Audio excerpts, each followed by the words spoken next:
Shalom saudara yang dikasihi oleh Tuhan Yesus Kristus. Kita sungguh bersyukur hari ini kita masih diberikan kekuatan untuk melakukan apa yang menjadi tanggung jawab kita. Oleh karena itu, sebelum kita mendengarkan firman Tuhan, marilah meminta pertolongannya di dalam doa.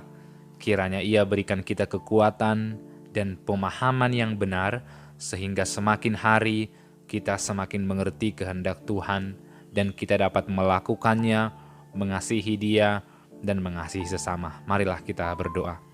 Bapa di dalam surga, kami sungguh bersyukur untuk kasih setia dan pertolongan-Mu.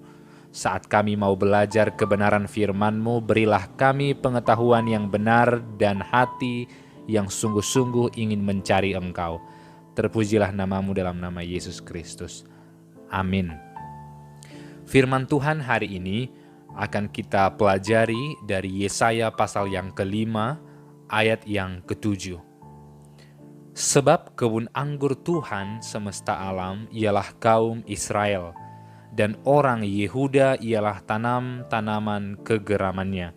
Dinantinya keadilan, tetapi hanya ada kelaliman. Dinantinya kebenaran, tetapi hanya ada keonaran. Saat kita melihat bagian ini, maka penting untuk kita bertanya, mengapa bangsa Israel itu disebut sebagai kebun anggur Tuhan?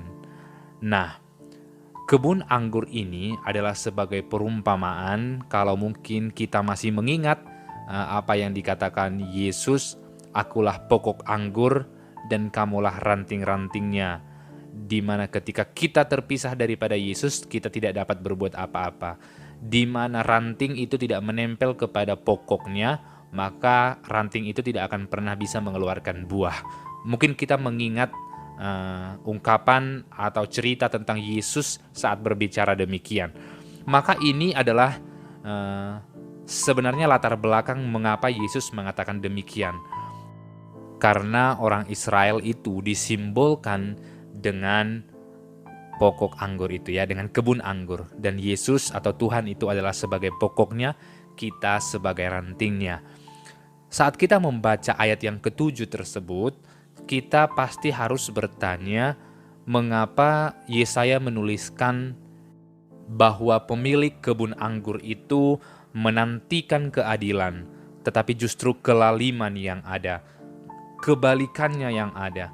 Sehingga kita melihat di ayat yang pertama sampai ayat yang ke-6, kita akan melihat bahwa perikop ini dibagi menjadi dua bagian ya, sehingga kita mengerti bahwa ayat pertama sampai ayat yang kedua itu berbicara mengenai nyanyian seorang pemilik kebun anggur ya, sehingga dia senang ketika ia melihat anggurnya berbuah, ia senang ketika ia mencangkulnya, membuang batu-batunya.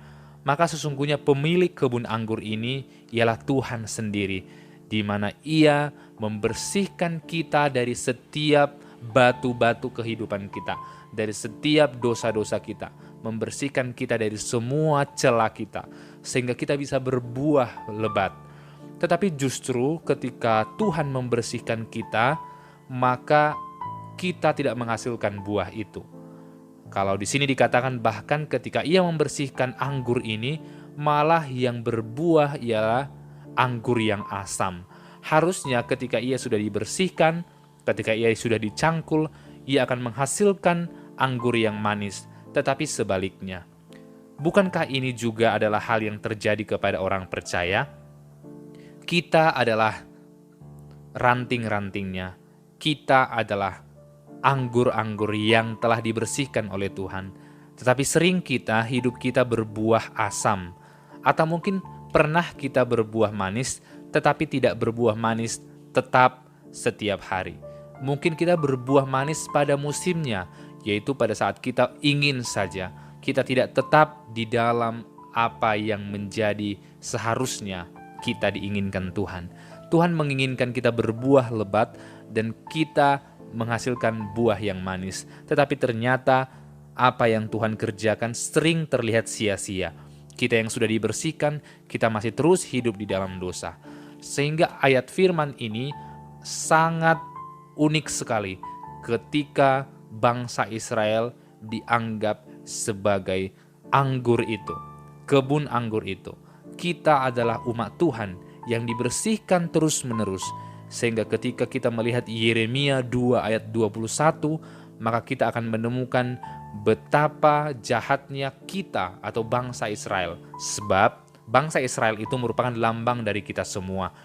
Ketika kita membaca bangsa Israel berbuat dosa, maka kita harus melihat kepada diri kita, karena sesungguhnya kita adalah Israel yang telah dipilih oleh Tuhan. Sehingga ketika kita membaca dalam Yeremia 2 ayat 21, kita melihat Hosea 10 ayat 1, maka kita akan menemukan bahwa sesungguhnya kita sering memberontak kepada Tuhan. Kita tidak melakukan keadilan di mata Tuhan. Sekalipun di ayat yang kedua dikatakan, Tuhan memberikan segalanya bagi kita. Bahkan kita dijadikan sebagai berkat bagi dunia ini. Ketika kita mengingat Kejadian pasal yang ke-12, Tuhan berjanji akan menjadikan kita sebagai berkat. Tetapi kita tidak mengingat itu semua. Atau mungkin kita mengingatnya, tetapi kita tidak melakukannya. Karena kita lebih menyukai kejahatan. Sehingga Tuhan sedang menantikan kita, tetapi justru kelaliman atau kejahatan yang kita lakukan. Tuhan menantikan kita untuk melakukan kebenaran, tapi justru kita melakukan keonaran atau keributan. Oleh karena itu, kembalilah kepada panggilan Tuhan. Tuhan sudah membersihkan kita, maka hiduplah berbuah manis, seturut dengan apa yang Tuhan mau.